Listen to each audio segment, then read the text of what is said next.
Bismillahirrahmanirrahim. Bab 4. Pembelajaran PAI dan bahasa Arab. Pengertian pembelajaran PAI bahasa Arab. 1.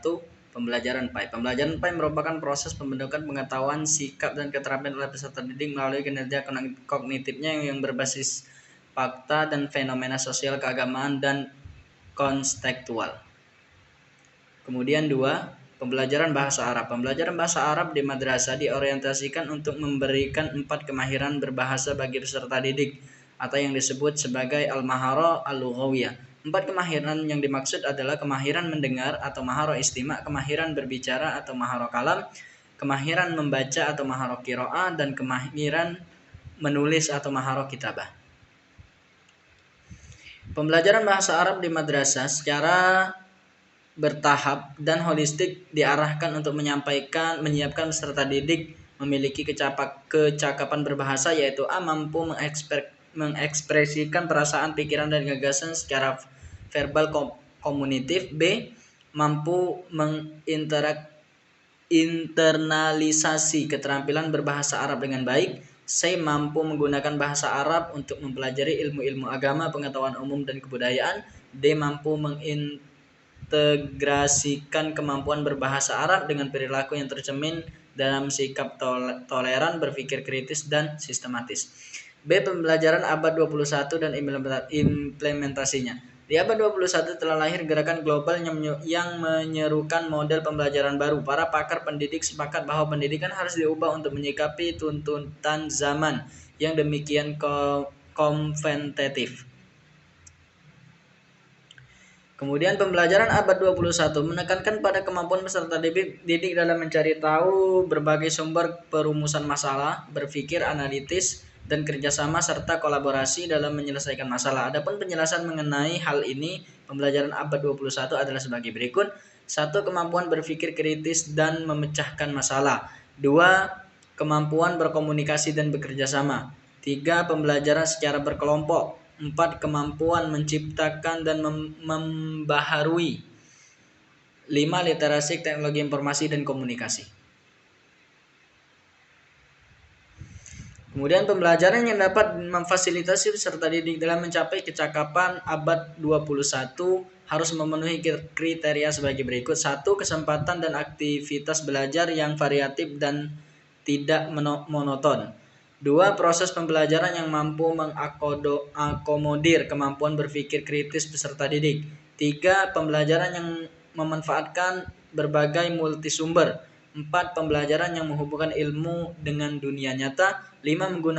Memanfaatkan teknologi untuk mencapai tujuan pembelajaran. 6. Pembelajaran berbasis proyek atau masalah. 7. Berhubungan antar kurikulum. 8.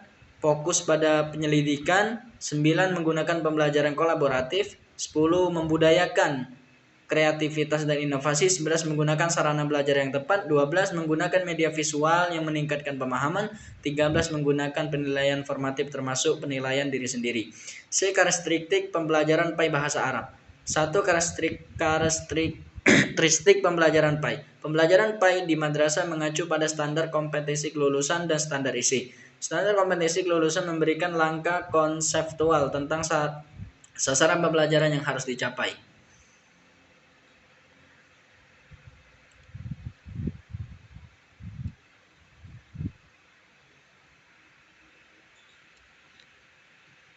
Untuk memperkuat pencapaian kompetensi peserta didik dalam pendekatan ilmiah, tematik terpadu, tematik antar mata pelajaran, dan tematik dalam satu mata pelajaran, maka perlu diterapkan proses pembelajaran berbasis penyikapan atau penelitian. Selain itu, untuk mendorong kemampuan peserta didik untuk menghasilkan karya konstekstual, baik individual maupun kelompok, yang sangat disarankan menggunakan pendekatan pembelajaran yang menghasilkan karya dan pembelajaran berbasis masalah. PAI di madrasah memiliki fokus kajian adalah sebagai berikut. 1. Al-Quran, hadis.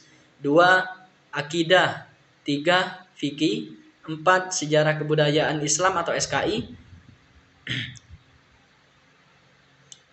Dan khusus madrasah aliyah, peminatan keagamaan peserta didik disiapkan untuk memiliki pemahaman keagamaan yang lebih mendalam dan meluas.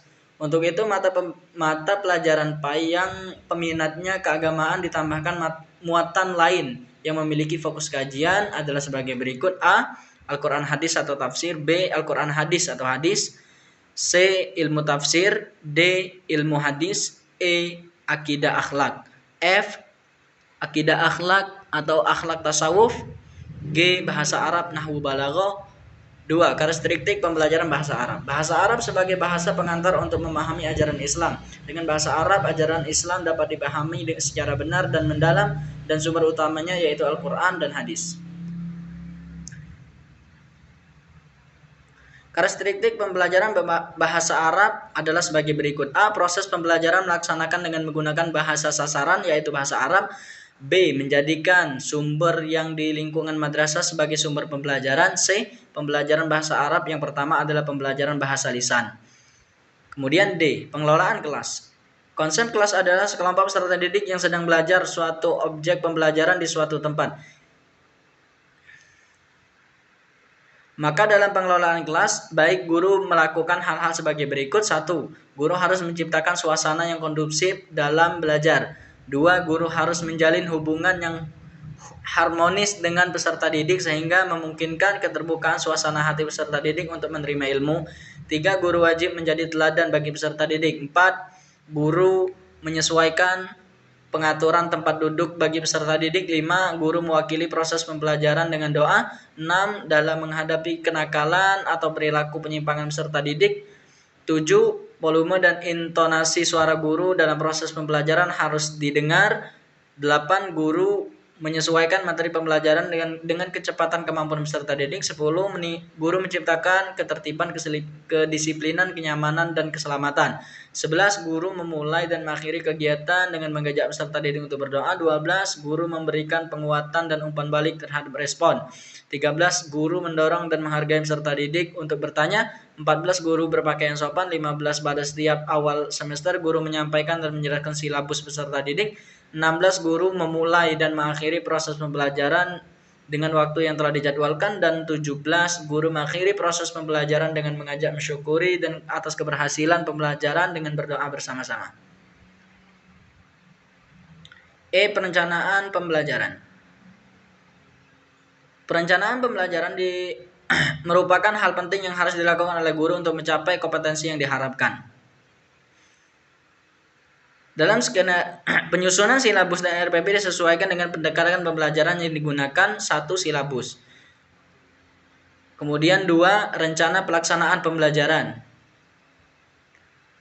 yang mencakup diantaranya adalah identitas madrasah yaitu nama satuan pendidikan. 2. Identitas mata pelajaran. 3. Kelas atau semester. 4. Materi pokok. 5. Alokasi waktu. 6. Kompetensi. 6. Kompetensi inti. 7. Kompetensi dasar. 8. Tujuan pembelajaran. 9. Materi pembelajaran. 10. Metode pembelajaran. 11. Media pembelajaran. 12. Sumber belajar. 13. Langkah-langkah pembelajaran. Dan 14. Penilaian akhir hasil pembelajaran. 3. Prinsip penyusunan RPP. Dalam penyusunan RPP hendaklah memperhatikan prinsip-prinsip sebagai berikut: perbedaan individual peserta didik lain, kemampuan awal, tingkat intelektual, bakat, kompetensi, minat, motivasi belajar. B. Partisipasi aktif peserta didik. C. Berpusat pada peserta didik. D. Mengembangkan budaya membaca. E. Pemberian umpan balik dan tindak lanjut. Kemudian F. Penekanan pada keterkaitan. G. Mengakomodasi pembelajaran tematik terpadu. Dan H. Penerapan teknologi informasi dan komunikasi. Kemudian F. Pelaksanaan pembelajaran. Dalam kegiatan pendahuluan, guru harus 1. Menyiapkan peserta didik. 2. Mengajak berdoa. 3. Memberi motivasi. 4. Mengajukan pertanyaan. 5. Menjelaskan tujuan. Dan 6. Menyiapkan cakupan. Kemudian 2. Kegiatan inti.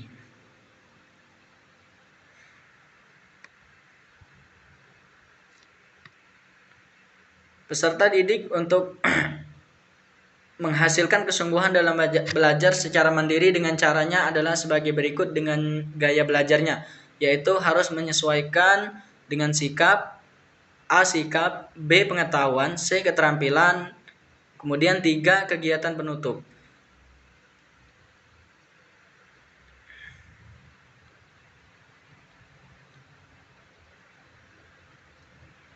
Kemudian bab 5, penilaian PAI dan bahasa Arab. Karakteristik penilaian PAI. Penilaian pembelajaran agama Islam di madrasah adalah proses pengumpulan pengelolaan informasi untuk mengukur pencapaian hasil belajar peserta didik pada pendidikan agama Islam. Kemudian B, karakteristik penilaian bahasa Arab. Penilaian bahasa Arab di madrasah adalah proses pengumpulan dan pengelolaan informasi yang mengukur pencapaian hasil belajar peserta didik pada pembelajaran bahasa Arab. Kemudian 3, tujuan penilaian. Tujuan penilaian hasil dalam pendidikan agama Islam dan bahasa Arab terdiri dari A. Penilaian hasil belajar, B. Penilaian hasil belajar oleh pemerintah. Kemudian C. Penilaian hasil belajar pada satuan pendidikan. Kemudian 4. Prinsip penilaian. Di antara prinsip penilaian hasil belajar adalah sebagai berikut: A. Sahih, 2. Objektif, 3. Adil, 4. Terpadu, 5. Terbuka, 6. Menyeluruh, 7. Sistematis, 8. Beracuan kriteria, dan 9. Akuntabel. Kemudian 5. Pendekatan penilaian.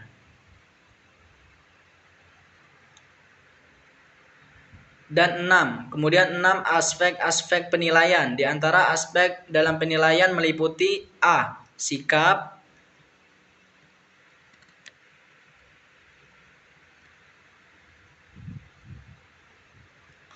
kemudian B. Pengetahuan, kemudian C. Keterampilan. B. Penilaian hasil belajar oleh pendidik. Guru pendidikan agama Islam dan bahasa Arab memiliki tugas dan tanggung jawab yang sama pentingnya dengan pengajaran. Dalam waktu analisis, guru bisa menghabiskan waktu 20 menit sampai 30 menit waktu mereka untuk menghadapi persoalan penilaian. Kemudian C. Penilaian hasil belajar oleh satuan pendidikan. Dan D. Penilaian hasil belajar oleh pemerintah. Kemudian bab 6 penutup. Kurikulum pendidikan agama Islam dan bahasa Arab pada madrasah merupakan acuan dalam pengembangan kurikulum tingkat satuan pendidikan madrasah. Prinsip-prinsip utama dalam pedoman ini digunakan satuan pendidikan madrasah untuk mengembangkan isi pembelajaran, proses penilaian pembelajaran, pengembangan kapasitas pendidik, dan tenaga pengelolaan dan biaya operasional. Menteri Agama Republik Indonesia, Lukman Hakim Saifuddin. Oke, lanjut.